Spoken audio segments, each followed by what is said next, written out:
My friend అంటున్నాడు తలైవా. Audience mind set కి తగ్గట్టు తనని తాను మార్చుకుంటున్నాడు. కథ నచ్చితే ప్రయోగాలు చేయడానికి సై అంటున్నాడు.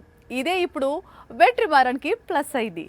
తమిళ సూపర్ స్టార్ తో సినిమా చేసే ఛాన్స్ ని తెచ్చిపెట్టింది. ట్రైలర్ తో బౌన్స్ బ్యాక్ అయ్యాడు రజనీకాంత్.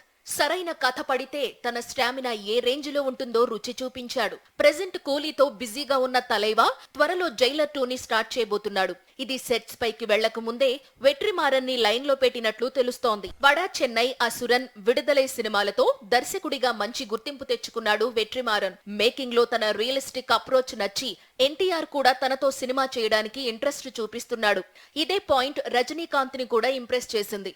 అందుకే వెట్రిమారన్ చెప్పిన స్టోరీ ఐడియాస్ లో ఒకదానికి గ్రీన్ సిగ్నల్ ఇచ్చినట్లు తెలుస్తోంది. రజనీకాంత్ చేతిలో ఉన్న సినిమాలన్నీ పూర్తవడానికి కనీసం ఏడాది టైం పడుతుంది. ఈలోగా సూర్యతో చేయాల్సిన వాడివాసల్ని వెట్రిమారన్ ఫినిష్ చేస్తాడట.